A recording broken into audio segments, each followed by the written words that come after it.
The Majority Report with Sam Cedar. It is December 31st, 2019.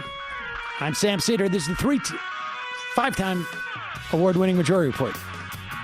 We are broadcasting live to tape steps from the industrially ravaged Gowanus Canal in the heartland of America, downtown Brooklyn, USA. Folks, look at that. I said 3 times. We won 5. We've actually probably won 7. Michael's been saying 6. Has he? Yeah, he's been unsure, but saying 6. I mean, the 5 was the 5-time Best Podcast Award. Won a Webby Best Honorable Mention, I guess, or something like that for hosting. Then the YouTube, we got the YouTube Award. And then there was like 2 or 3 awards that I just sort of bankrolled myself and awarded to the show. Best Politics, Better Than Other Shows, and I can't remember the third one I called, but... Did you have like a Black Star Award or something like that? I did that for Who's the Caboose, actually. Okay. I had a film that was in the Aspen Comedy Festival over 20-some-odd years ago, 23 years ago, and I bought a 3/4 page ad in Variety congratulating us on winning the Black Diamond Award, the prestigious Black Diamond Award. And there was, of course, no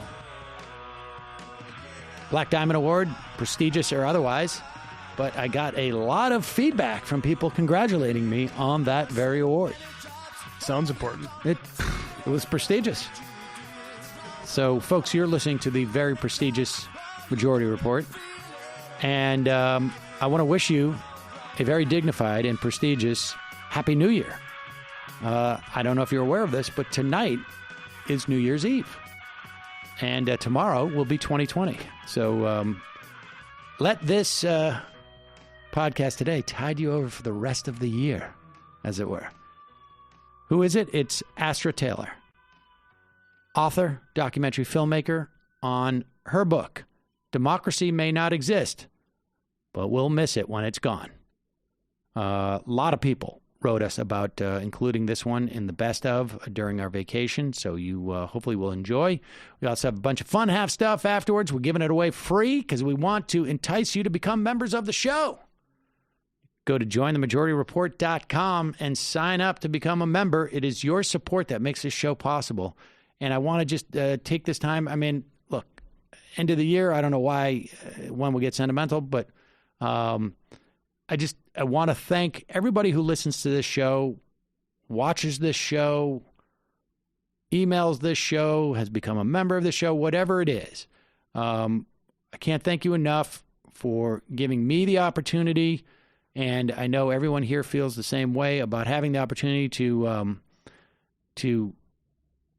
present to you what we think is important in terms of what you should know in terms of politics, and for folks who are getting involved and trying to salvage this, bit of a train wreck that we got going here in this country. And 2020 is going to be a big year in terms of the future of, frankly, not just the country, but the world. We're talking about climate change. We're talking about perhaps hopefully changing U.S. foreign policy as it, impacts the rest of the world, which is going through its own bit of a crisis in many respects. So, however, we really appreciate your support. We appreciate you telling your friends about the show and turning people on to the show, your parents, your kids, your cousins, your nephews, your nieces, your bosses, your employees, your coworkers, your dog walkers, your dog walkies, whatever it is. So thank you very much. Enjoy the rest of this show.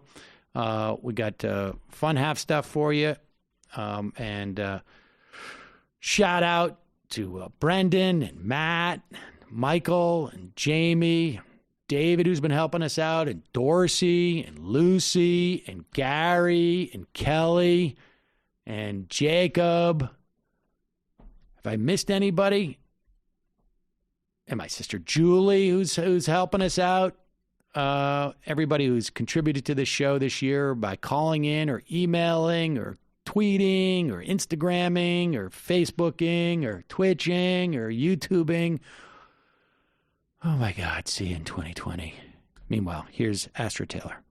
On the phone, it's a pleasure to welcome to the program activist, author, documentary filmmaker. Latest film is What is Democracy, out with Zeitgeist Films. And the book, the companion book, Democracy May Not Exist, but we'll miss it when it's gone. Astra Taylor, welcome to the program. Glad to be here. This is low-hanging fruit in terms of a question, but I guess it is. I have to ask, what is democracy? Oh my God, you got me. No, I mean, what is democracy? It's interesting to flash back to when I first started filming the documentary and imagine myself being put in the position of the people I stopped on the street. What would have been my answer then? When did you start shooting the documentary? So I wrote the proposal for it all the way back in 2013 and got the green light and started filming in 2015. So, now I would say democracy is the rule of the people, the demos of democracy. The demos have kratos, which is, power, to go back to the ancient Greek.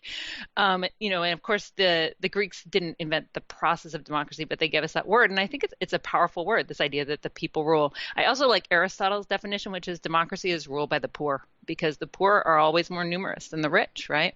And so if we're talking about the majority making decisions, then it's not rich people, it's not oligarchy. So that's a nice way of just drawing a line between what democracy should be in the situation we have today. Let's talk a little bit about your experience at Occupy, because I would imagine on some level the idea of this, if not necessarily inspired out of Occupy, but was at least informed, and so your experience there. But just talk to us about that, because that was. I mean, it seems to me that. Well, I just start with that, and then I just want to talk about why Occupy happened when it happened. Yeah, I mean, Occupy Wall Street, so fall of 2011, it was a response to a movement around the world calling for real democracy. So, it was inspired by the Arab Spring, and there was the movement of the squares in Europe and in places like Greece and Spain and well beyond. And so I got involved in the Occupy movement. In fact, I co-founded a union for debtors called the Debt Collective that is still active, and I recommend people check it out. The idea is to use debt as a form of economic leverage to change our financial system. But that, Occupy was a movement that I think was rightfully criticizing the status quo at that moment, right? The banks had gotten bailed out, the people had gotten sold out, the system we have is not democratic. It put the issue of class front and center, the 1% versus the 99%. So I think Occupy was a real game changer in many ways. And yet it was sort of in its DNA committed to a vision of democracy that was direct as opposed to representative. And this, in the beginning, was really beautiful because you'd have these mass general assemblies sort of at dusk, and people were using the human microphone, and it was very powerful, but it was not a functional mode of running the movement, let alone running the whole society. So I think what Occupy did for me was to go, okay, well, hold on, we're talking about democracy, but what do we mean? We know what we're against. We're against the concentration of wealth. We're against the exploitation of the environment. We're against the idea in Citizens United that money is speech. But what do we mean by the word? And I realized how little we had to fall back on in terms of basic political theory and philosophy. I mean, most people had a kind of like middle school, high school operating, level of understanding of sort of civics, right? And so it threw me back on this question: what do we mean by democracy? What do we want? That led me to make this film and to write the companion book.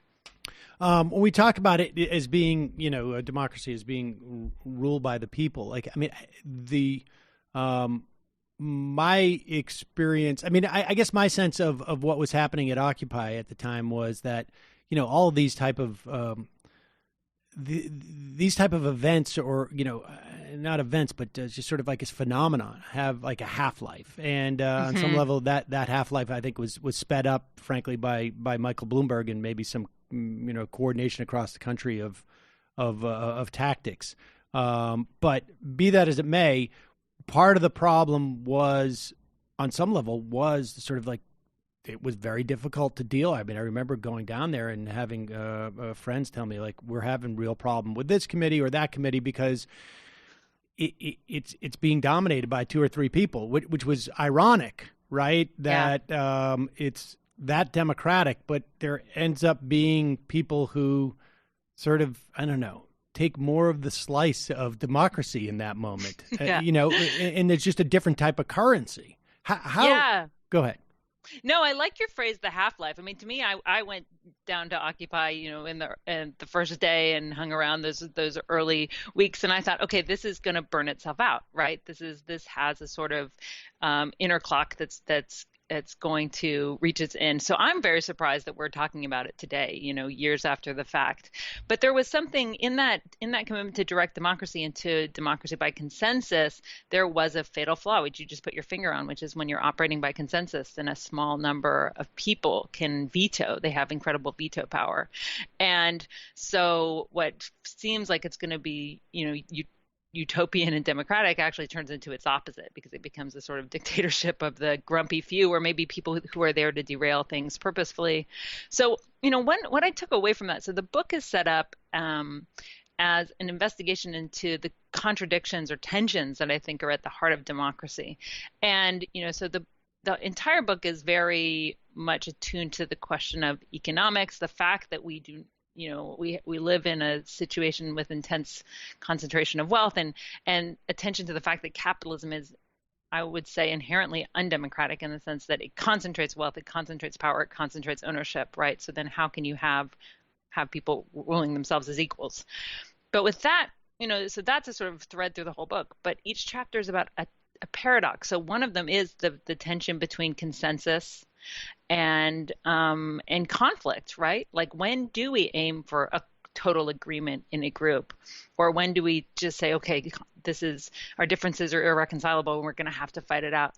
There's not, a one size fits all answer for every situation. So the book looks at these things, these tensions that make democracy just really difficult to actually enact. So we can give a simple definition: democracy is the people rule, but how we actually do that requires a whole robust system of supports. It requires constant reevaluation and reassessment, and we have to hold these things in balance. Like, when do we aim to all agree and have a unanimous decision, and when do we just say, okay, that's not going to happen, we're going to have to use adversarial procedures to make it through? Why do you think, I mean, there is the fact that Occupy happened at that time, right? That there was like it sort of felt, it was certainly in the air. I mean, I remember, just in 2010 trying to pitch people on the idea right now is sort of insider, outsider, like establishment, non-establishment, that there was a sense of like so many people had been left out of even the supposed solution to this calamity, and mostly people who were responsible for it were able to sort of like, they were the first people to turn around and go, oh, I've got the fix for this. But it seemed like there was a lag time. What do you think accounts for that timing? And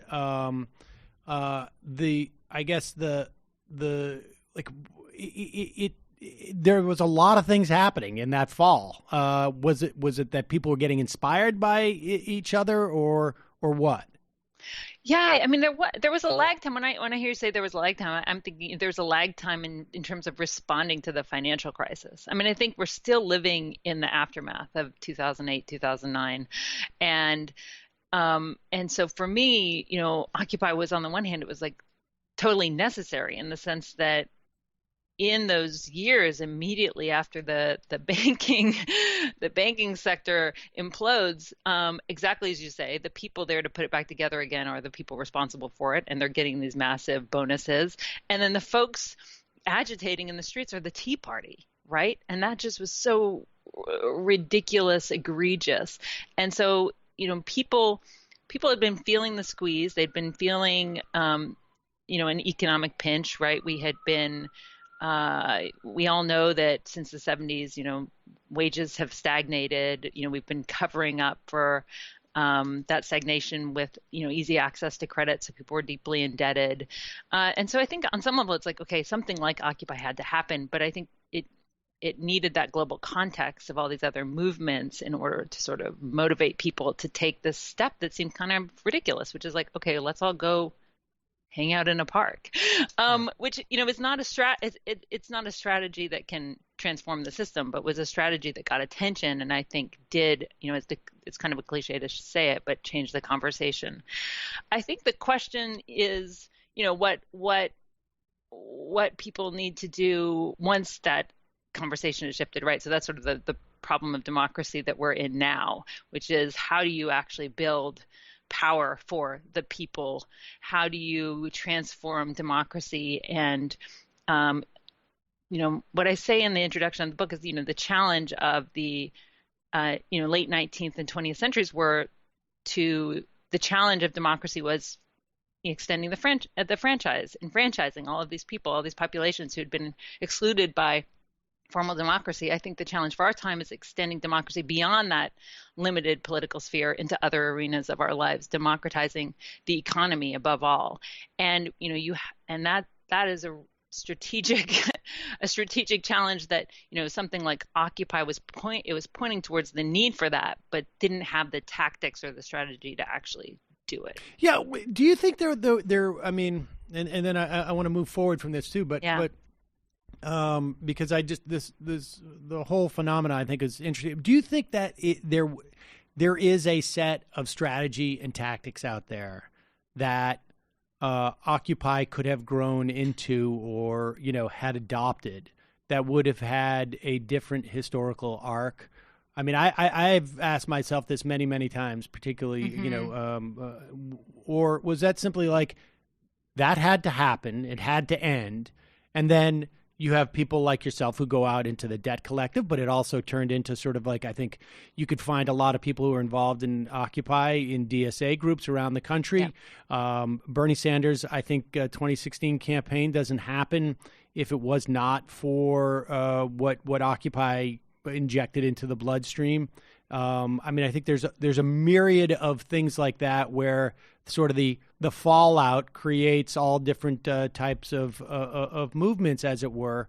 Or do you think there was like a set of strategies at one point that that could have been followed? That could have. I mean, I think the committee on that gave feedback on the 21st Century Glass-Steagall.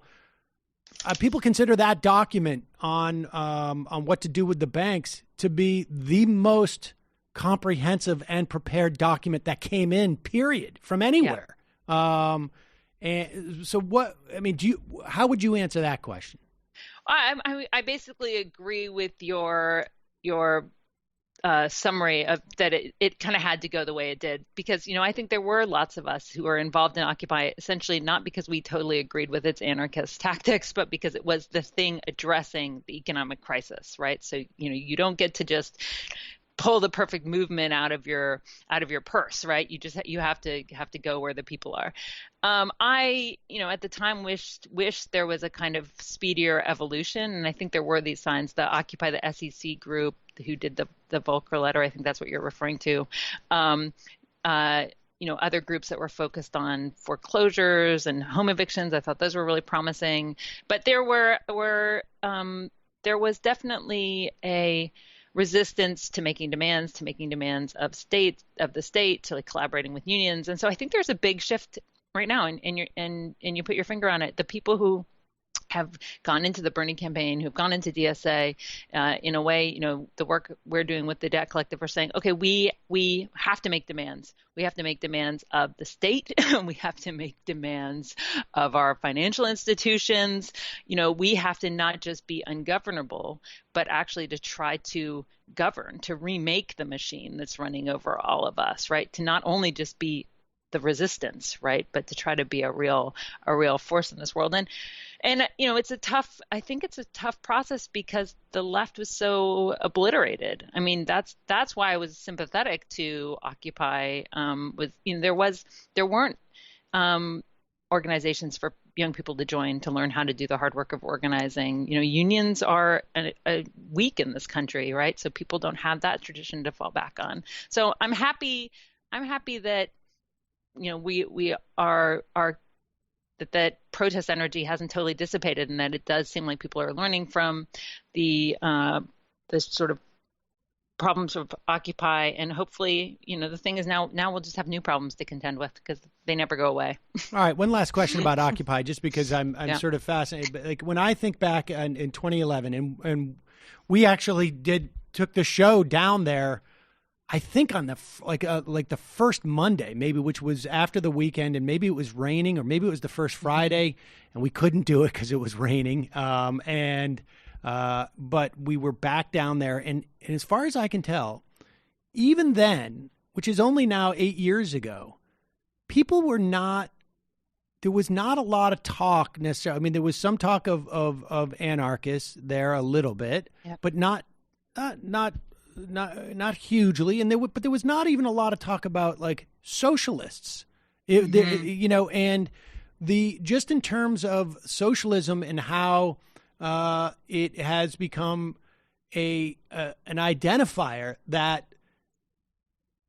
primary candidates in the Democratic primary 8 years later are like afraid of almost saying like, I'm not socialist. Like that's a contentious thing to say now. What was your sense of that being there? I mean, and because I think you were there a lot more than I was during that time, just physically. But do you think that opened the door? I mean, I feel like that time was like a hinge, and maybe it was a generational thing, or I'm not sure. Yeah. Well, I'm going to say two things on that, because I think it definitely did open the door. When I think back to the, what could have happened sort of thought experiment of Occupy, to me, the failure isn't with the occupiers who, again, were stepping into this void, right? This void of the left and doing what they could. They had images of people protesting in the streets, so they protested in the streets, To me, it was a failure of the establishment to recognize what was going on in that moment and respond to it with force and conviction, right? Because what you saw at Occupy was exactly what you just said, which is, these people were not like diehard anarchists or necessarily always people with a sort of coherent left-wing ideology. They were people whose houses had been foreclosed on, who were drowning in medical debt because some tragedy had befallen their family, who had gone to school like they'd been told to do their whole lives and are weighted down with unpayable student loans. I mean, this was a massive indication of the discontent that we're still dealing with today, right? So to me, I think the problem wasn't with the movement itself. It's the fact that the people with power just actually couldn't metabolize it, and just wanted to continue to stick their heads in the sand. I think that I never would have guessed that democratic socialism would become words that were sayable in the mainstream the way that they are now. I think there were definitely individuals there who were, identified as socialists or democratic socialists. I mean, but what I think we could not have foreseen is that would actually catch on. I think the Bernie campaign is absolutely part of that. I think the left can't take all the credit for the rise of socialism, because one thing is, part of it is just the abject failure of capitalism to provide for people's basic needs, right? So, and so when you have a generation that is in debt for their education, that can't find stable employment, that doesn't think they're ever going to be able to retire, that sees a climate catastrophe on the horizon, they're going to start doubting the system that they've been told is the be all and end all of human capacity. So I think part of the credit goes to the failure of capitalism, and also to the fact that the right has branded just basic social services as socialism, right? So we're in a point where, if Fox News is going to go around and say, hey, being able to go to a doctor is socialism, then it starts to sound pretty good. Right. So I think all these factors are playing in, and I think the left actually needs to catch up and seize this moment. We can't actually take too much. We shouldn't take all the credit for it. It's like what there is there's sort of shift. There's an opening. We're still in that hinge moment as you described it, and can we actually organize it? And this goes back to, this is part of why I was thinking through these issues in my book and my film, because I think this is a moment where, crises have always led to a kind of renaissance of thinking. And this happens all throughout political philosophy, where there's some sort of emergency or civil war or conflict, and new ideas come about. And we're kind of in that moment now where, because there was this massive financial crisis and the rise of the right, I think people are they're questioning things, they're questioning everything. And I think we need to nurture that questioning instead of going into an easy nostalgia, whether it's the nostalgia of the right who wants to make America great again, or the nostalgia of the sort of centrist democratic establishment who just wants to make it 2015 again.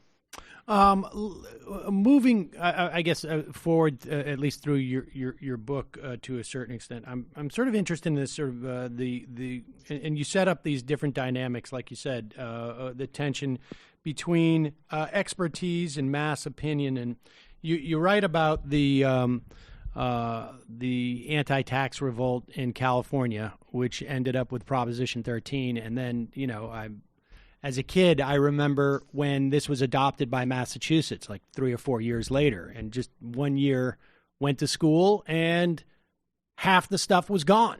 Like, there was no more sports teams. There was no more, art class. And in California in particular, there's been, certainly through like the 80s and the 90s, there was this sort of, populism, I guess, right? Like that, but it was not, I don't know if it was necessary. It was driven by non-democratic forces, it seems to me.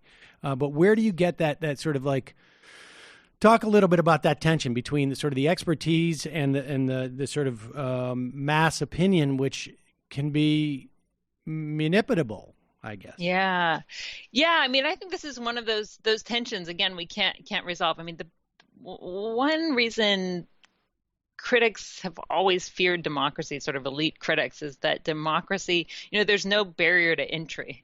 It's not like you have to have a democracy degree and then you get to participate. So I think democracy does always have this risk, right, that people will get swept up in the old idea of people having unruly passions and not being virtuous, and that democracy will sort of self-destruct. I mean, Plato, in his famous text The Republic, warns that democracy always devolves into tyranny. What I highlight in the film and the book is that he says that the conditions for that devolution are oligarchy, or the intense concentration of wealth, and what happens is, the city splits in two, and it's the rich versus the poor. And that's what creates conditions for these plutocrats or these elites to create these sort of faux populist moments, right, that we're kind of living through now. So, I mean, I think we have to, what I'm trying to do with the question of the debate, the tension between experts and sort of mass opinion, is to say that we have to work to create a philosophical public, right? And the risk of that argument is that there's almost this like cliche idea that education is what will save us. Often, if that's what I noticed going around with the film, when you'd say, okay, how can we fix democracy? People would say education, and I try to be a bit more critical in the text and say education for what, right? What is the curriculum people are being taught? Whose interests are being served? There's a very moving scene in the documentary, which I should say that people can stream. It's streaming on iTunes and Amazon and on Canopy, which is a service most libraries have. But where I interview these kids from an inner city school in Miami, they're like 12 or 13, and essentially you realize that what the curriculum that they're getting, the democratic curriculum they're being taught, is one of basically being told not to engage democratically. So they recount the story where they're asking for the school to heat up their food. They want their lunches to be warm, and they're just completely crushed by the teachers. And so, this one kid says very movingly, like, yeah, they talk about democracy, but they talk about sort of like government. They don't talk about us actually being able to have a voice in the school, or us having power. So, I think we need to sort of challenge the cliche that education is what will solve all of our problems. On the Prop 13 thing, I think I write about that at length because it's such an interesting example of effective activism, and the left doesn't pay attention. I don't think we pay attention enough to right-wing movements, and I look at it because it began as a genuine revolt in California where people were having trouble paying their property taxes. And so some people on fixed income, older people who had bought their houses long ago, started to lose them. And what happened is this sort of charlatan guy was able to mobilize around that genuine problem and yoke it to a sort of anti-tax ideology. And then Ronald Reagan, would incorporate this into his run for president, and it was sort of a foundational conservative move, and put anti-taxes actually on the national agenda. And why I admire the right as much as I disagree with their politics is that they understood that they shouldn't just refuse. They weren't just like, okay, we're going to refuse to pay our taxes. What they did was they remade the rules through a referendum, right? And they remade the modes of governing. And I think that's the step the left needs to look towards, to not just say, again, resistance, or we'll be ungovernable, or we'll put our bodies in the way of the gears of the machine, but how can we actually tackle those structures of power? How can we actually remake the system so that it's more equitable and more democratic? And so it's actually in the chapter that's on the distinction between spontaneity and structure. Like, yes, democracy needs these spontaneous revolts and these moments of protest, like Occupy or where we're in the streets, but we also need to structure our system to make it have outcomes that we want. But that's sort of a central dilemma, isn't it? I mean, because what happened with Prop 13 was also very similar to what happened was basically the Tea Party movement in many respects, right? Yeah. I mean, it starts with this sort of like notion of like, we're not going to bail out the homeowners because, and sort of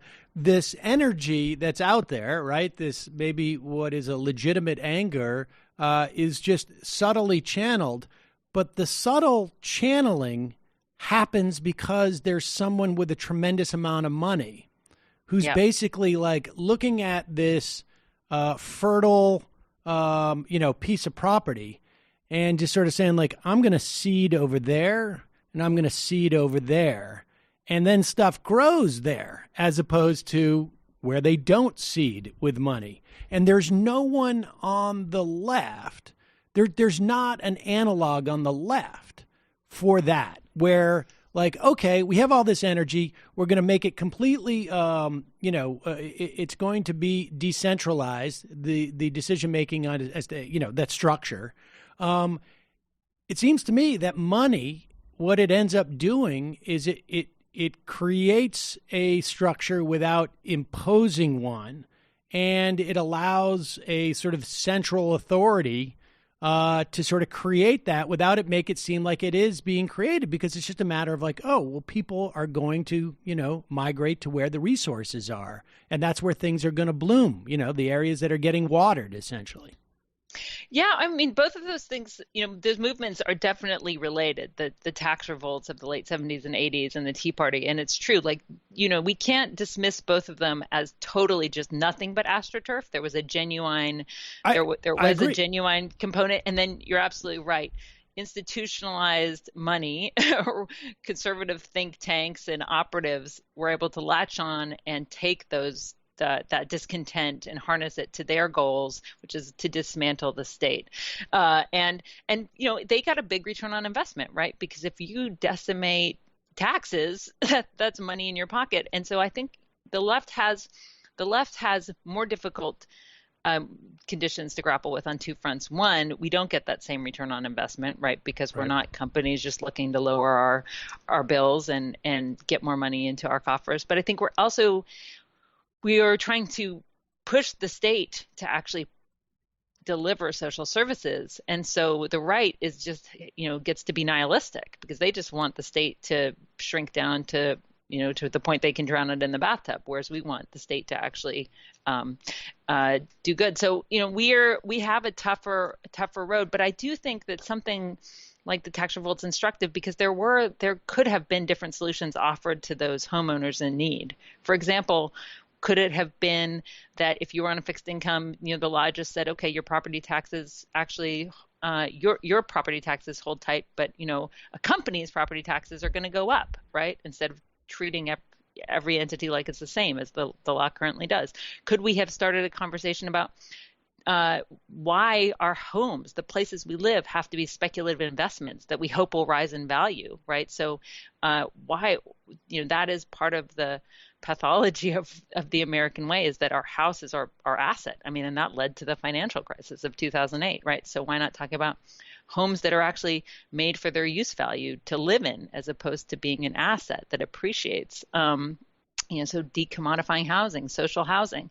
And, so the left has to take some responsibility for not speaking to people's needs and not offering solutions that, might have shifted the conversation. And this is why, we have to get organized. We have to do that work because, it's a cliche, but it's true. It's like, yeah, they have money, but we have people.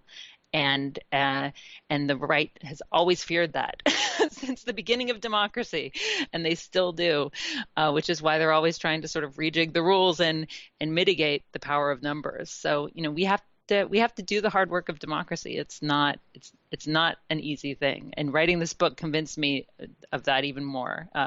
It's a challenge. So how close are we to it being gone, and what is what's going to, or what could potentially replace it? Oh, replace the system we have. Democracy, as it were. Yeah. It's democracy on some level for us now is one part aspirational, multiple parts sort of like difficult to pin down, and but as you can.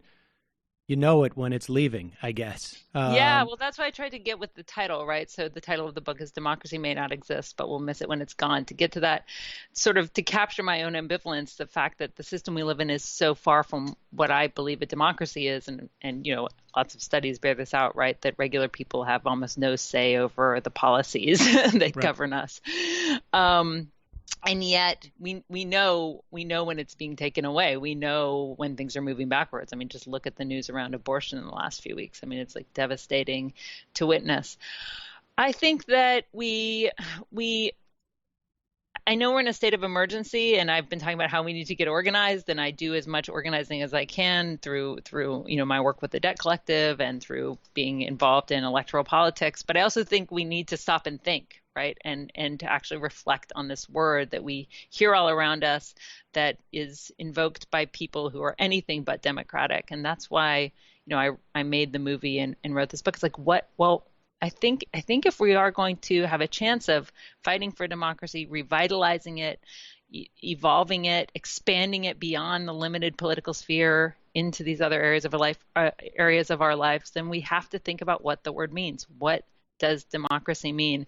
And it's striking to me how few of us do that, how little time we devote to it, to this word that's everywhere. So that, I think, would be my sort of first challenge or hope for people, is to actually reflect on this concept and what do we want from it, because that if we don't do that, then we're not going to be able to sort of make progress and deepen and expand it and to I think have a chance of getting us out of the mess we're in.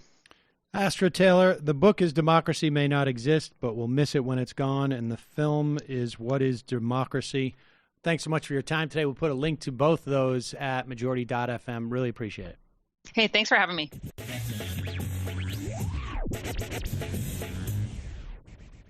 There has been for a long time we used to ask about the Bush administration, stupid or evil? And it's also possible at times where it's both. Now, let's take, for instance, Ben Shapiro here. Ben Shapiro had this to say on his show. And this is one of those perfect examples of does Ben Shapiro not, does he just simply lack the integrity? Or does he just talk without any awareness of what he's said in the past? He just throw stuff off so carelessly and make these pronunciations because there's so much, he sticks his finger up in the wind and the currents on the conservative side are so cohesive that you just got to do that quickly. You know which way the wind's blowing. You blurt it out. Boom. You move up a rung in their little social, metrics, and they get more funding, and that's what he does, and that's why he can't remember anything he said in the past, or if he just has no integrity, and maybe I'm saying the same thing, like because he has no integrity, he doesn't have to think about what he said in the past. None of it's relevant, and that's what allows him to do this. It really is a genuine mystery to me, but it's almost like on a daily basis that the further this guy goes in his career, the more he produces in terms of an output, the more he exposes himself as a total joke. This is a guy that they called the prince philosopher of the right, or cool kids philosopher. Yeah, whatever it is. I mean, like, honestly, this is how shallow their integrity and intellect is. Here is Ben Shapiro, and he could actually be a fairly smart guy, but I think that because he lacks such integrity, that there's no rigor. Here he is making what is not even like demonstrable is almost too weak of a word to say a demonstrable untruth. It's like setting up an alley-oop where you pass the ball to the guy and then he dunks on you. It's here is Ben Shapiro. Exactly. Republicans impeached Bill Clinton in the 1990s. They never made a move to impeach Barack Obama, despite the myriad scandals that cropped up during his administration. I'm not aware of a single major Republican Pause it. figure. Now, wait a second. I want to just go back and set the table here. He's talking about like the Trump derangement syndrome or something. He was black, and they never impeached him for it. Now, I don't know what the myriad of scandals were that he was talking about. Like, I really honestly don't. But just the myriad. The myriad syndrome. Understand, we're talking about a president, Donald Trump, where he's 20, maybe more, White House officials have had to leave because of like inspector general reports, because of criminal investigations. I mean, there's nothing even that remotely, you could go back and add up various two-time presidencies and not get anything even remotely close to this. Trump derangement syndrome. That's what you have. But listen to where he's going with this, because this is really stunning. You know, I mean, like, we're talking, this is not ancient history he's commenting on now. Barack Obama, despite the myriad scandals that cropped up during his administration. I'm not aware of a single major Republican figure who said that Barack Obama was not the legitimate president of the United States, despite the fact that Democrats have claimed that George W. Bush was illegitimate. They've claimed that Donald Trump is illegitimate. So this is just not true. And doubts about Barack Obama's belief system came from Barack Obama being an extraordinarily radical figure. Barack Obama said he wanted to fundamentally transform the nature of the country. That's a pretty radical statement. All right. Well, let's put aside how radical of a president Barack Obama was. The idea that there was no, what did he say? There was no major Republican figure who questioned Obama's presidency. It wasn't until someone pointed out online, like, hey, you left out Donald Trump, who was one of the top birth certificate truthers in the country, if not the top birth certificate truther. And he's a Republican president now. And so Shapiro goes on to Twitter to defend this. Because, like I say, like, they don't have, they are blessed with a lack of integrity that also gives them a lack of, like, sort of examining anything that's going on. It's a very bizarre sort of trait that they have. And then you can retreat into pedantry. Yeah, exactly. Like, oh, wait a second. Do you use an apostrophe there? That doesn't count. But he goes on and he says, Trump was a fringe character for nearly the entirety of the Obama presidency. He wasn't a Republican figure, he puts it in quotes, until he ran. Now, I don't know what Republican... until he was aggressively sought? Wait. I don't know what Republican figure, the word figure means, right? But this is the key. Like, I'm going to use words that could, like, that really are defined by me, right? Like, that are open until he ran. You can't name a single major elected Republican official during Obama's presidency who challenged the legitimacy of his presidency. Okay, so what Ben Shapiro has done, allow me to get a little bit Ben Shapiro-y, is he's postulated two assertions. One is that Donald Trump was a fringe character. He wasn't a Republican figure until he ran. Well, as you know, he ran in 2015. Here is Ben Shapiro tweeting in 2011. Why I back Donald Trump on the Ben Shapiro at big810am.com. Back in April 10th, 2011, TCOT Tea Party.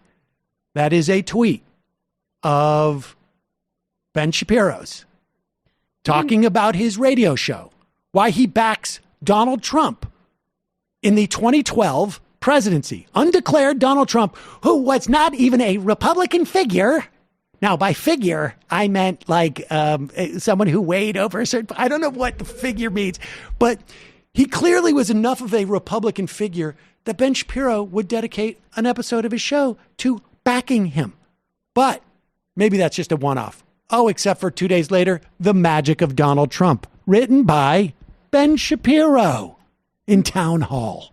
Maybe he thought he was going to run as an independent. This is what's so funny is that Ben Shapiro does not even have, like, his whole brand is built on the notion. I mean, first he's like part of this weird kid conservative thing. I was like the Republican obsession with having like odd teenagers say their talking points. But he basically has a brand that's built on being a thinking person's conservative by like overwhelming college students right, at well, public no forums. No, and but I'm saying like let me finish here on this. Breitbart, whole career at Breitbart. Of course, before this, it's absurd. In reality, the birth certificate is specifically geared towards certain political ends for Trump. This is him writing about. First, it's obviously calculated to attract the most anti-Obama segment of the conservative base. Indeed.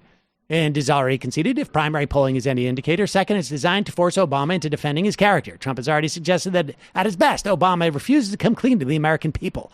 Finally, it shows Obama that if Trump is nominated, the campaign will not be a McCain-style love fest. He's writing this in 2011. Understand. He's writing this in 2011 in promotion of Donald Trump to run against Barack Obama. And explaining why this works for Republicans. Is Donald Trump the best Republican candidate for president out there? It would be tough to argue otherwise, he writes. This guy claims he's not even a Republican figure until 2015. He's got all the makings of a breakout star. He's got bravado and the cash to back it up. If he really runs, he won't have any trouble finding supporters. As he puts it, the Obama administration's worst nightmare. Who can argue with him? Okay, so let's go back to the original tweet that Ben Shapiro had, where he made two separate assertions. We have already established that assertion number one, Trump was a fringe character for nearly the entirety of the Obama presidency, was a lie. He wasn't a Republican figure until he ran. Well, of course, Ben Shapiro in 2011 certainly thought otherwise, but that, of course, was only 5 years earlier from the time that he ran. Then the second assertion that Ben Shapiro makes is that you can't name a single major elected Republican official during Obama's presidency who challenged the legitimacy of his presidency. Well, let's go through it, shall we? Do you have those other tweets? Do you have the Mark Meadows video? Where Mark Meadows, and you know who Mark Meadows is, right? One of the top Republicans, the chair of the Freedom Caucus. Do you have the Mark Meadows stuff? We will pull that up right worth. There is a lot of folks, apparently, who were Republican leaders who questioned Barack Obama's legitimacy as president. Let's start with Mark Meadows back in 2012. Do we have that video? Brendan? Who was in that thread? Yep. Here it is. Sorry.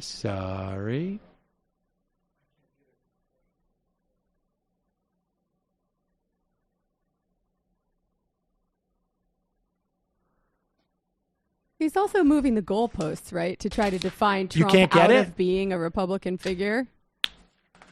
Hold on. I'm sorry. Say again? He's also moving the goalposts to try to define Trump out of being a quote-unquote Republican figure when he defines it as a major elected Republican official, right? Like, you don't have to be an elected official to be a Republican figure. There's absolutely no version of this where it's in that thread, the Ben Shapiro thread, right here. Scroll down. People came in and put it in there. Go ahead. Here's Mark Meadows. So it seemed like this was settled. During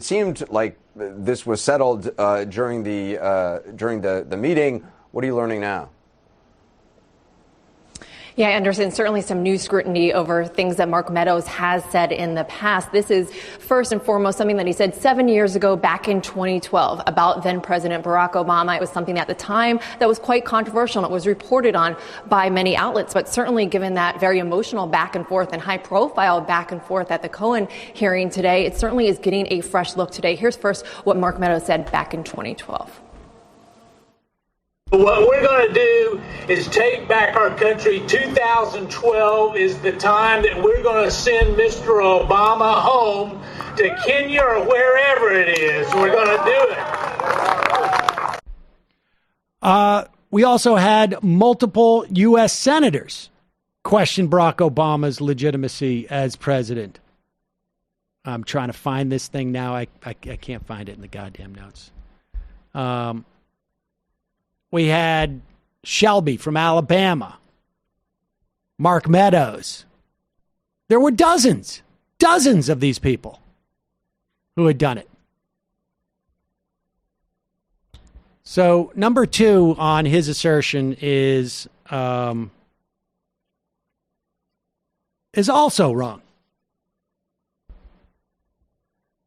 Trump was a Republican figure, and there were plenty of elected Republicans who also failed. Richard Shelby, who's a prominent U.S. senator, said in 2009, well, his father was Kenyan, and he said he was born in Hawaii, but I haven't seen any birth certificate. You have to be born in America to be president, he told constituents. I think, the senior Republican on the Intelligence Committee. I mean, there were so many. Who else? There was others. I had that list. I don't know where it went.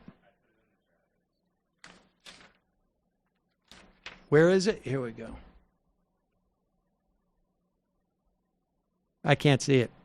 I don't know where you're sending me. Oh.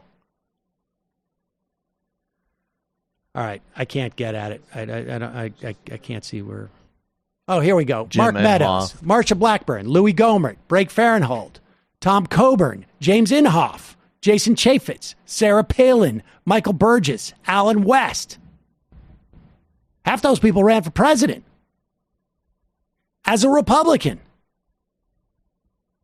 So, to be fair, none of them are as prominent Republican figures as Trump. You know what my favorite thing is when you watch Ben Shapiro being fed his lunch to him. What he does after that is he starts tweeting maniacally about many other topics to bury this stuff as far as he can in his timeline. But the idea that, yes, here is in Las Vegas where Mitt Romney accepts the endorsement from Donald Trump. To happen to this country that we all love. Now pause it. Now wait a second. I also want to just preface it with this. If you look in the corner of the television, there's 3 letters there. The letters are PBS. There are plenty of times where a politician goes around and gets endorsements from people that barely make the local news. But when Mitt Romney went to kiss the ring of this non-Republican figure, apparently, who Ben Shapiro wanted to be president in 2012, it made it onto PBS. He's smart. He's sharp. He's not going to allow bad things to continue to happen to this country that we all love. So, Governor Romney, go out and get him.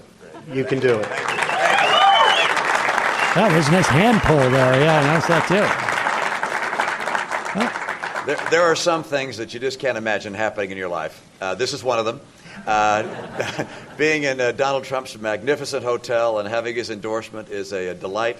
I'm so honored and pleased to have his endorsement. And, of course, I'm looking for the endorsement of the people of Nevada. And, yeah, there you go. Gotta praise the hotel. Who is that guy? What is he doing there? You would think that it's such a part. Isn't he part of the resistance in the Senate? Has anybody heard Mitt Romney's name mentioned anything? Right. I was actually going to say, I was actually saying in the context of 2012, why would you have such a bizarre, obscure, non-Republican affiliated figure for such a major endorsement? So Ben Shapiro takes it again on the chin. I can't wait for the next New York Times think piece on his. We'll get another profile of Ben Shapiro. Oh, my God. He's brilliant.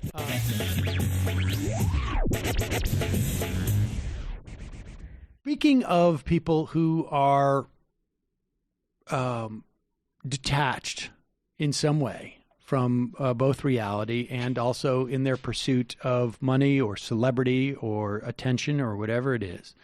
Last night on Laura Ingram's program, the Candace Owens, you remember she was the one who, what did she say about the Nazis? They were, but for the... Hitler was too much of a globalist, basically. Yeah, he was a little bit too much. He was too Jewish. That's her primary critique. Exactly. He was a little bit too, she had some... But I think she said something specifically about like the Nazis, like if it wasn't for this, if they were just trying to make Germany great, it would have been fine. But the problem is they went into Poland. Right. Yeah. If they had just stuck domestically, right? But it was a defense of nationalism, right? So, and that I think probably led to her leaving Turning Points USA. I don't know if that was the case. I mean, there's a lot of questions. So she went on with the Nazi. That precipitated it. Yeah. So here she is. The Jews too much for no reason. Right, exactly. Here she is on Laura Ingram's show. Now, this is a great catch. I first saw this from Mehdi Hassan. I don't know where else did he. Maybe where else did he? Cody Johnson of Some More News was also tweeting about it. All right. Well, so regardless, here is Laura Ingram talking about to Candace Owens, and now it is the case that statistically, a lot of people became aware of certain racial dynamics in the country when Barack Obama was president. One is that they found out like that a black guy is allowed to be president in the United States. We know that 50% of white non-college educated voters found out for the first time that the Democratic Party was to the left of the Republican Party on race. Did you hear about that statistic? That was from Identity Crisis, that book. But according to Candace Owens, race was not an issue in this country until Barack Obama came along. If the old way worked, I mean, I think there's wisdom to that. If Obama worked, oh yeah, he's got to be talking about Obama. I respect that. If the old way worked, who came before Trump? Right, it was Obama, and Obama did a lot to tear this country apart. I do not remember when I was growing up having all of these race issues. Okay, I really don't remember it. And then suddenly, towards the end of Obama, we started hearing all of this rhetoric drummed up. It became white versus black all over again. And I say all over again. I shouldn't even say that because when I was alive, this was not an issue. It all became about race, and I really do think that they were laying down the groundwork for Hillary to run because they had already pre-selected her to be the president of the United States. So they started using that awful name-calling rhetoric, which they fell short of. What did Obama do that drove backed up the police violence stuff? He backed up the myth of police. It's the myth of police brutality. I'm not done. If they're wrong, he added fire. He added gasoline to a fire that was simply untrue. The myth of police brutality as something that was a problem facing the myth of police brutality. Okay, we don't need to hear any more. There's only so many mixed metaphors I can handle. There's nothing worse than, folks, to adding gasoline to an untrue fire. That is one of the most dangerous things you could do. Please do not try that at home. Now here's the thing. I just want, Nomi, I'm glad you're here because I'm not so great Candace Owens, expert. I'm not so great with math. And so she said, now, while she's alive, now she's still alive, at least by appearance. She appears to be. But she said by the end of Obama, can you give me the date of the end of Obama, at least in terms of the Obama presidency? When was that about? January 20th, the morning of January 20th, 2017. Okay, so the end of Obama could be like 2015, 2016, sure. 2017. That's when, or maybe let's say 2014, we'll be generous to her. So we'll give a wide berth as to when Obama started to do this rhetoric or whatever. She also pronounces rhetoric weird. And that's when the race thing started happening. Prior to that, in the entire time that she was alive, she wasn't even aware of race stuff, which is really weird because she doesn't see color. Yeah, she doesn't see color at all. Now, this is a clip from the Danbury, Connecticut News Times. Danbury, Connecticut, a little city in Connecticut, central Connecticut, more or less. Is that right? Near Hartford, a little bit. Right? It's closer to New York. Okay, and here it is. This is January 23rd, 2008. The title of the news article is a racist threats case filed by Stanford High student settled for $37,500. The lawsuit filed in May accused the city of, quote, failing to act in part because of one of the callers is the son of Stanford Mayor Daniel Malloy. And this is apparently... this is Mayor Malloy, I guess. I don't know if he was the governor at that point. I don't know.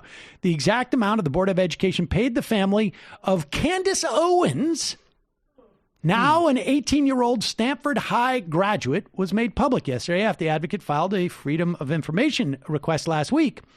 They spent an initial $25,000, and the school board has 30 days to pay the Owens family by check to their attorney, Norman Pattis. The entire $62,500 tab will come out of a $375,000 legal fund. There was a $25,000 cost to the city. So this is what happened. Last February, at least one of 5 teenagers sitting in a car left messages threatening to kill Owens, who is black, and repeatedly used a racial epithet. One of the 3 messages, one of them referred to her as dirty and threatened to burn her house down and tar and feather her. The group included Malloy's youngest son, Sam, sadly, then 14. The mayor released a statement in March saying his son cooperated with police, did not know the alleged ringleader, Evan Kopech, or Owens before the night of the calls. Kopech was a former friend and classmate of Owens. They had a shouting match during school. Owens left school for 6 weeks, saying it was traumatic to attend with the alleged callers. She returned after Kopech was arrested in spring. The school system has done nothing to protect Miss Owens from repeated harassment and intimidation by the young men and her friends. This is crazy. And this, incidentally, the school officials suspended Kopech, but would not discipline him and other boys for incident committed off school grounds unless the police made an arrest, which drew criticism from the state National Association for the Advancement of Colored People. This is so crazy on so many levels. And now, apparently, it's not, to be fair, it's not 100% clear from this story. Well, I guess they repeatedly used a racial epithet. Now, maybe she wasn't aware of race during this time. This was pre-Obama. This was by a year. About a year. Her memory just and put this in context. Malloy, right, who ended up being, I believe, the chair of the platform committee hearings of the DNC, became governor of Connecticut. Eventually, from there, in very quick time. I mean, that's probably when she learned to hate Democrats. I mean, I don't know what led to Candace Owens from there until here. I mean, she stayed home from school for 6 weeks. She was clearly traumatized. And she's dealing with something. Yeah. And sadly, not dealing with it very well. And I have sympathy for that.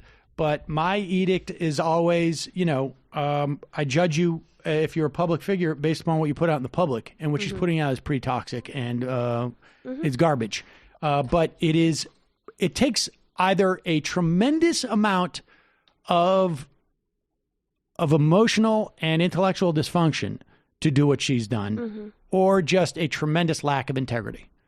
And it's not conceivable that all things are not in play in that. She's also making a lot of money. There you go. It kind of reminds me of Juanita Broaddrick, right? Because she was legitimately traumatized by Democrats, including Bill Clinton, namely.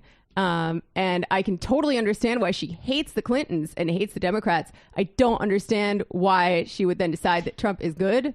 But sometimes the enemy of your enemy is your friend. Well, and that's ultimately, I think, this weird space that we But live let's in. be clear on one thing. When a child is 14 years old and participates with these other guys, to blame that on the Democratic Party is that doesn't make quite as much sense. I mean, it's one thing where I mean, I understand He's for a the child. mayor. I mean, he's powerful. Suddenly they don't deal with, his Right. son doesn't have to deal with the consequences. It's a Democratic mayor. All the Democrats are corrupt. You go through these. And if that's her evolving brain and maybe her parents. If she had said felt Democrats powerless. usually are the ones who are attacking black people, that would at least make more sense. But to say that race was not an issue until Obama, a little dubious. Well, she's doing the work for them now. She's a partisan soldier, and she's going to say whatever she needs to say to help them. And help her. Help her. Go viral. Exactly. And, I think she really believes in this stuff, and she is making a ton of money off I don't of it. believe that she believes in this stuff, just like every other person I've ever met on Fox News doesn't actually believe this stuff unless they're Nazis. I really, truly think most of the people that I've met on Fox News, especially young, it is an act. You get off, I'm sure you've debated these people, you get off set and you can have a normal conversation. It's the Democrats that you fight with that I can't even, we walk off and we're not talking to each other. Right. Oh, I don't mean that she literally believes in the stuff she says, race was never an issue before Obama, but I think she really believes in the Republican side, and she's going to say whatever crazy nonsense she has to say to help them, no? No, don't believe it.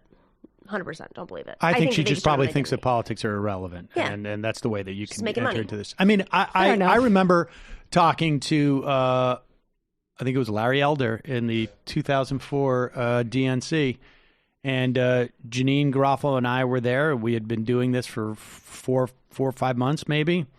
We took it very seriously, and he said something to us to the effect of we were. Come on, guys! Game day. We're not on air now. We can just talk. And I'm like, what? You just take this? This is all a game to you? Well, it's money for them. I mean, remember that guy Boris Epstein? Epstein. Okay. So are you kidding? I got to know him very well in 2016. Really? Oh yeah, he's part of the investigation now, and now he's on what's that? He's on Sinclair. Sinclair, we play him all the time. He wanted to host a show on Sirius with me, so I got to know him very well. We would have lunch. This is before I realized he was of course he was like a right left thing, and also at a time when we didn't think Trump was going to win. He was deep, but he wasn't. It was unveiled that he was much deeper than I had even imagined. But he was so pleasant, despite the fact that he would yell at makeup artists. To me, as a human being. And what I really realized very quickly in our conversations as we were discussing, a right-left show, which everybody wanted at that moment, was he just wanted to make money. And every single conversation would come from this place of, this is how we're going to make money. This is how, we can monetize this. My brain just doesn't work that way. Sorry to it doesn't formulate that way. And so the communication barriers between us were he's taking this role and I'm taking this role. And he would be like, well, you can always evolve on this. If Hillary becomes, the nominee, you can support Hillary. And I'm like, no. And, it was just, he didn't understand that it wasn't flexible for me. Right. Right. I think that is. That well. I think on some level that is why there's a certain advantage that the right has is that they have no shame and no integrity, which allows you to a lot of flexibility in terms of shifting in certain directions so that you can support a coup, keep your voice and support a coup. So that's it. Really? I mean, this is one reason why it's been so hard to understand fascism historically, is that malleability on the part of the right and that rhetoric slippage and the irony, non-irony, continuum that it exists on. It can be whatever it needs to be at any given point in time. Whereas people on the left have, an ideology. It is much easier to be sort of like somewhat detached and flexible with your racism and your hatred of others. You can always just sort of like make an exception here and there. Can I ask you just a quick question in terms course. of exercise? So there's not a lot of places on the left where we can have conversations about issues.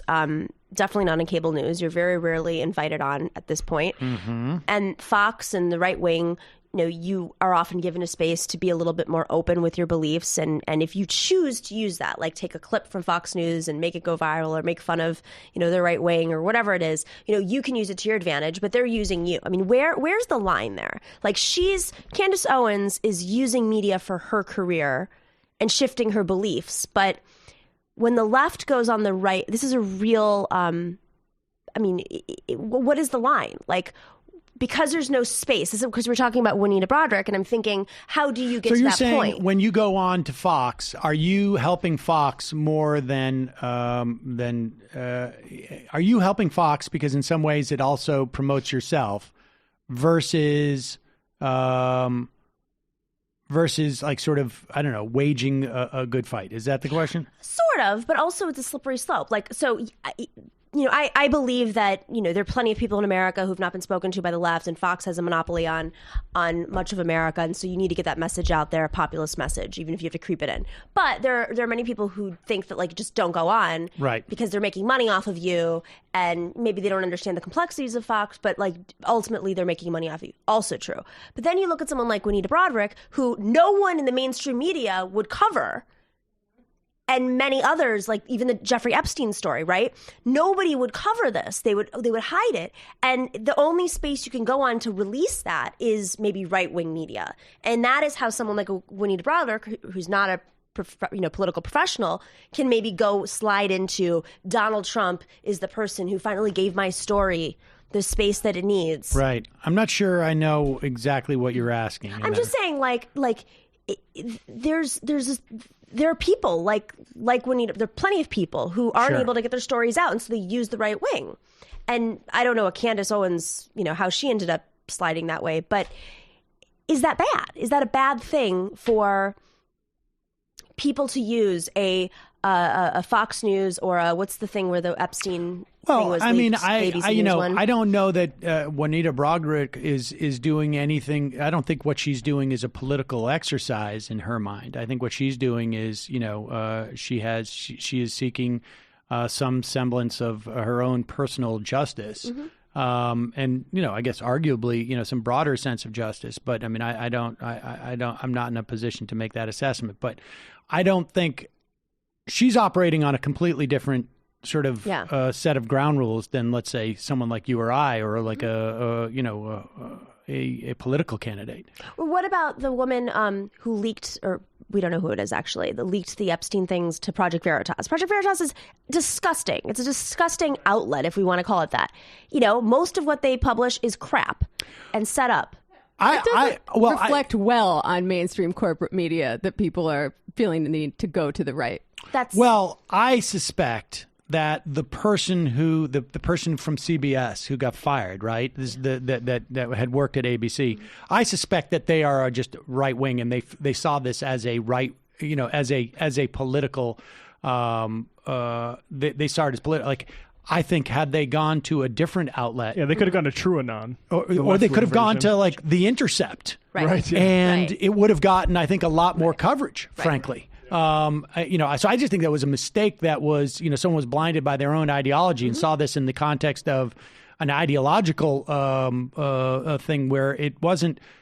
I don't think it was ideological. I think it was, there are outlets that are not sort of like mainstream corporate establishment outlets that are far more, I think, sort of legitimate from my perspective than Project Veritas. I think, and I think that's a broadly shared assessment, and so, but I think in the political realm, you've got to, it's it's a case-by-case basis.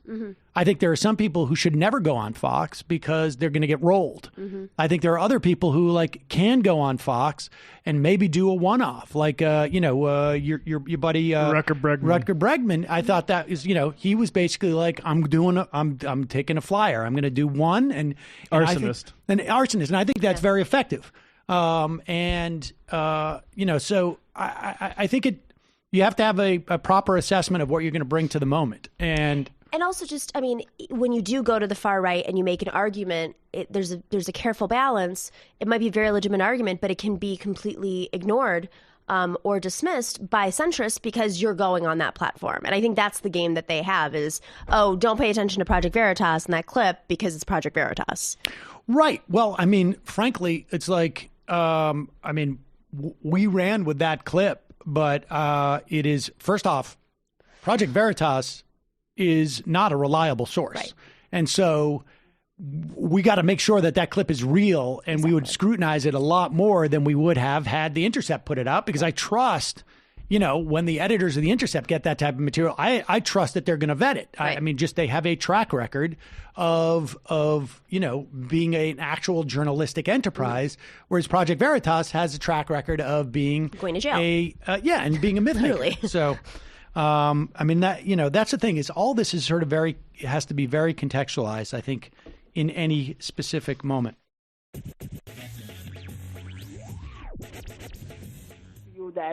To make you aware about the situation that you are in, sir. So that is some outstanding taxability spending under your name. So let me introduce myself. I'm the senior investigation officer, and my name is Matthew Benjamin. My batch ID number is AR101095. So could you help me out the first name and last name so that I can pull up your address from my system? Yes, absolutely. That's John, Jon, Benjamin. Yeah. Yep. Benjamin. Yep. Okay. Could you help me with the shipping address? The shipping address? Yeah. Okay. Present billing address. Yeah, it's P.O. Box 1004. P.O. Box 1004. Okay. And that's in 1004. Yes. Okay, go ahead. Hudson, New York. In Hudson, New York. Yes. 12534. That's the address I filed for my taxes. Just hold on. Hello? Just hold on a moment. Okay. John Benjamin. I apologize.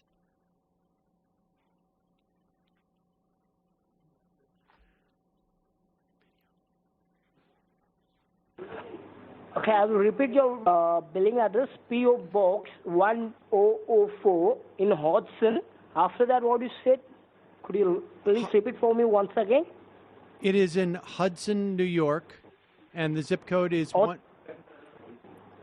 you said, zip code? Zip code is 12534. 12534. Correct. Okay. Thank you for your patience, Mr. John Benjamin. Thank you. And the reason which I've called you that is some outstanding tax pending under your name, so which you are being listed as a primary suspect. So I'm talking about your federal taxes, John. Right. So which you pay every year, either incorrect or else you have made some mistakes while filling your taxes.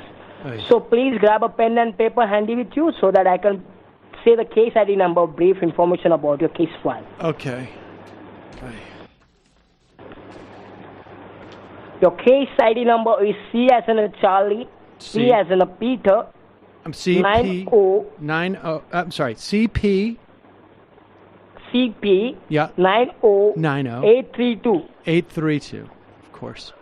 Okay. This is the case ID number, which I also have the legal affidavit against you, which is being issued by the Internal Revenue. That part of the problem is.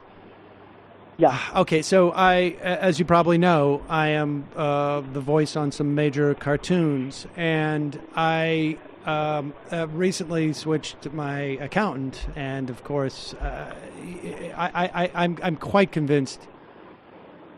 This guy. Wait a minute. He probably didn't know what he was doing. Oh God. Just hold on. I will transfer my call to my senior investigation officer. He will handle the further details for you. Just hold on. Okay.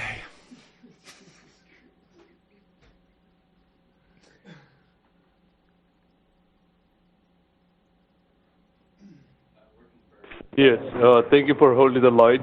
Your call has been transferred to one of the senior supervisor. You are speaking with Officer William Hull with the badge number 171063. I believe I'm talking to you, Mr. John Benjamin, right? Yes, you are. Yeah, Mr. Benjamin, yes. My junior officer must have explained to you about the payment, what you owe to the IRS, about your case. I'm sorry, he didn't say a number. Let me just say, in my own defense, this was clearly a function of a new accountant that I have, and I'm going to fire him immediately. I understand. See, Mr. Benjamin, this point of time, I believe he had explained to you about your case, the lawsuit which has been filed against you, and about your arrest warrant. Am I correct? Oh, no, he did not. I had no idea there was an arrest warrant. I obviously... look, I'm a voice on some major cartoons. I can't possibly be arrested. What can I do to get out of this? See, Mr. Benjamin, exactly the reason why we are getting arrested, why you are getting arrested, is because the reason why you are getting arrested is because when IRS always file a lawsuit against U.S. citizens, they even apply for CP 503 notice. That CP 503 notice is an investigation arrest warrant. Understand? Well, first of all, I have to tell you that I philosophically believe that income taxes are theft.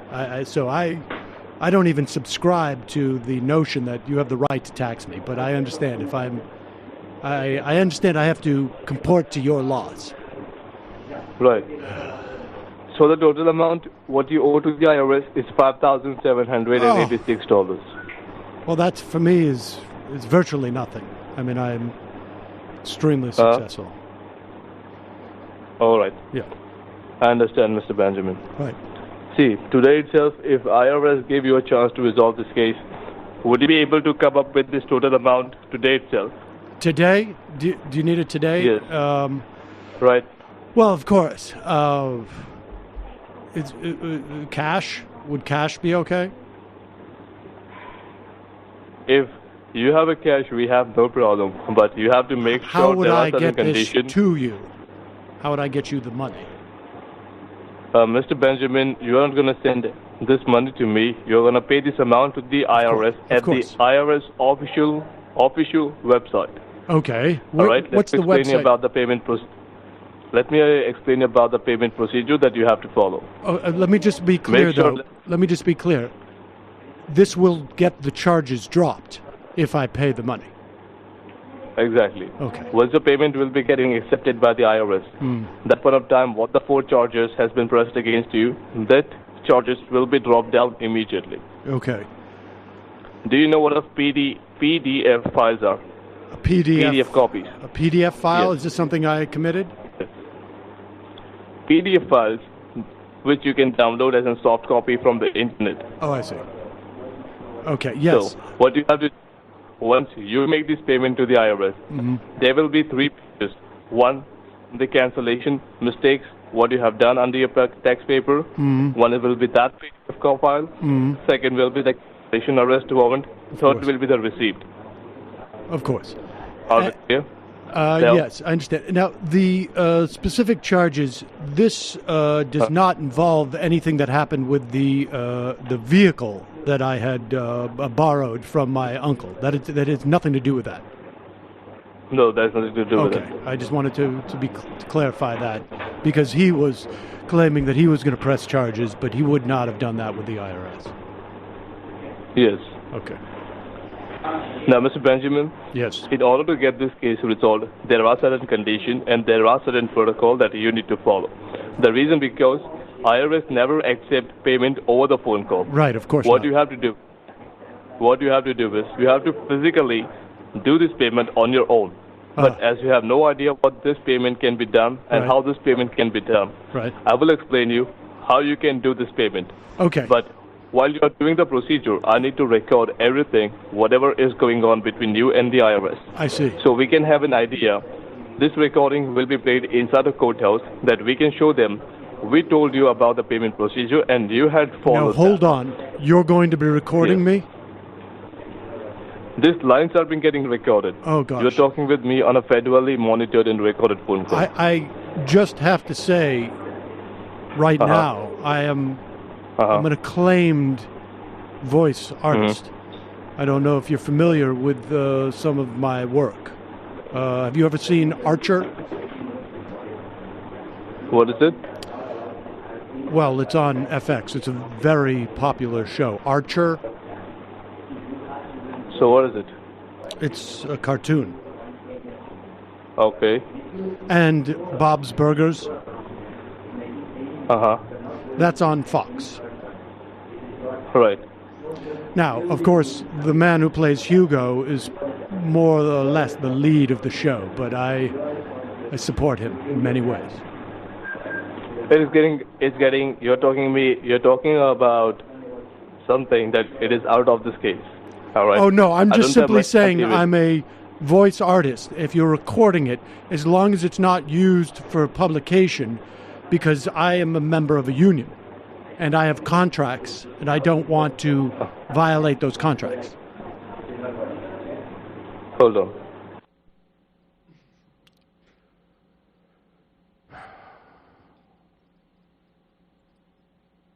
Now, yes, Mr. Benjamin, I'm going to transfer a phone call to the extension of my senior authority, and he will be talking to you. He will guide you what the further payment procedure will be, and he will even tell you what the certain protocol and procedure that you need to follow. Okay. All right? Yes. All right. And I'm sorry. Who am I? Will you be? Hello. Who will you be transferring? Hello. Ugh. All right, you there, sir? Yes, I am. All right. Now, sir, my name is Officer Alex Anderson. I'm the Senior Investigation Officer working down on your case file. Alex Anderson. With the Attorney General in order to stop your arrest warrant and resolve your case. All right? So, the Attorney General is involved in this? Yes, sir. Oh, God. Now, this call is federally monitored and recorded by the IRS, local police authorities, They're everywhere. Attorney General's office, as well as the federal courthouse. Okay. Now, sir, do you know what is the outstanding tax amount that you owe to the IRS? Somewhere in the thousands of dollars, I believe. The outstanding tax amount that you owe to the IRS, which is $5,786. So if I give you a chance in order to stop your arrest warrant and resolve your case, would you be able to come up with the outstanding tax amount that you owe to the IRS today itself? Do you have this much money with you or in your bank account? Of course I do. I spoke to earlier to the gentleman I just spoke to. My issue is, listen, I am a fairly prominent, I mean, some would say extremely prominent voice actor. And so I'm concerned about the recording of my voice.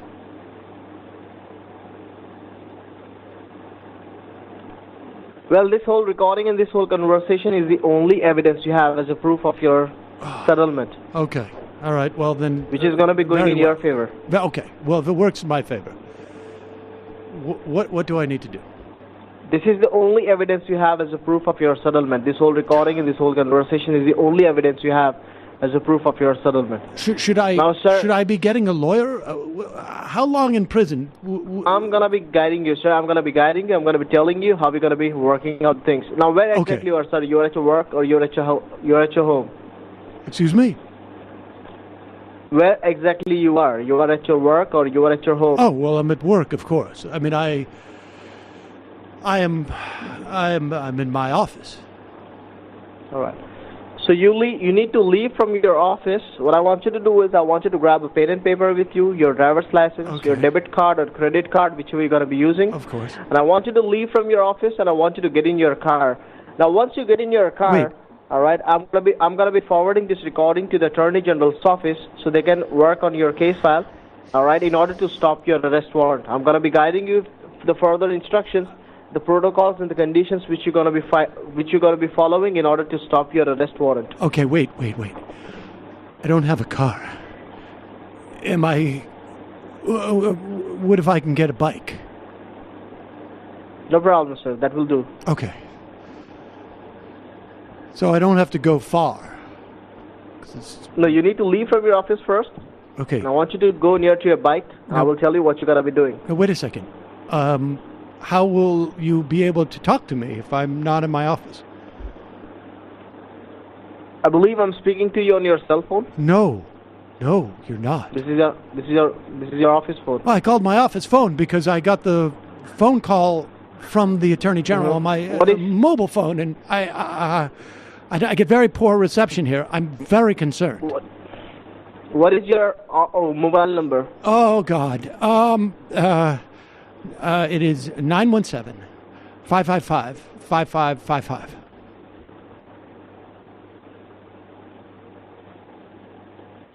Is that your mobile number? What's that? Oh, no. that My your mobile number. Oh, I'm sorry. It's 917-555-4000.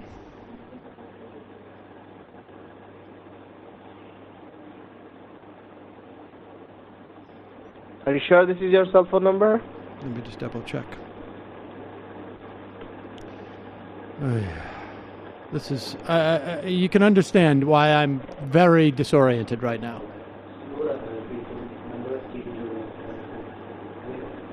Is there any way that I could just do this online? To leave the work right now would be a problem for me. I have things to do very shortly. All right. Now you tell me, sir, which card you're going to be using. Either it's going to be your debit card or credit card. I could use either. Which is better? All right. You can use any of the cards, sir. Could you please help me out with your card information? Of course. All right. Do you need my Social Security number to make sure that I'm credited on my account? No, it is not necessary, sir, because this call is federally monitored and recorded, sir. Of course. So could you please help me out with your number? Yes. Do you take American Express Platinum? Yes, sir. Okay, well. Do you want the number now? Yes, sir. Okay. 37 36 44 1 3 8 1 1 9 5 0 3.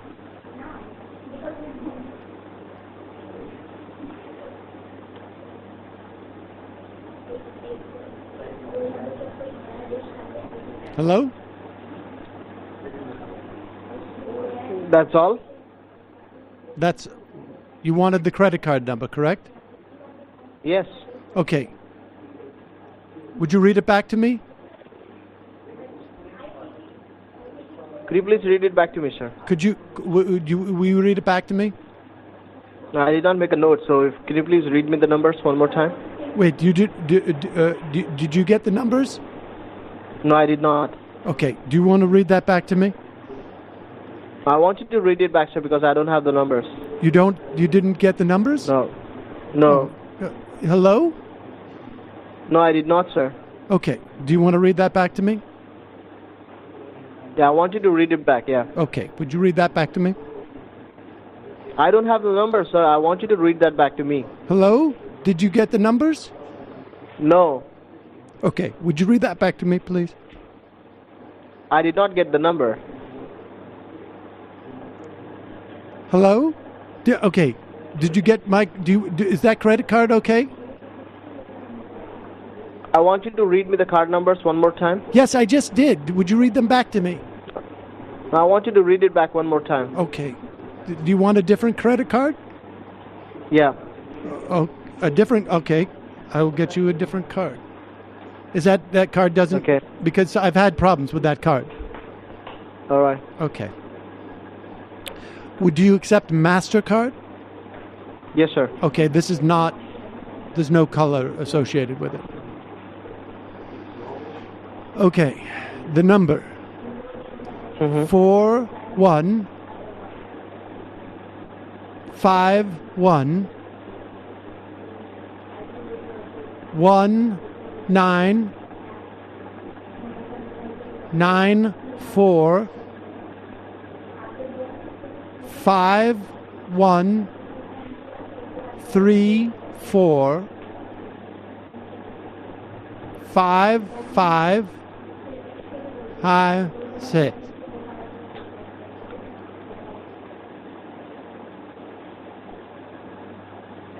Do you want to read that back to me?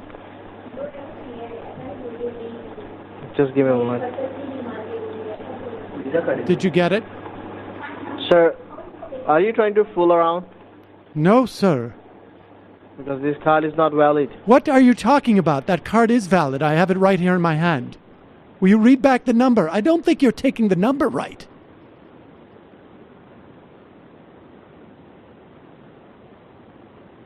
Hello? Hello?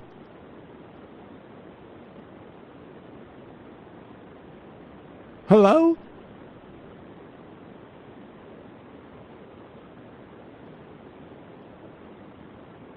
Hello?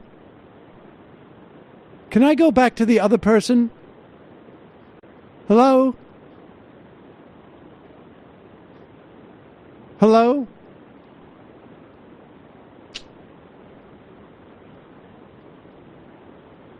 Oh, rude man.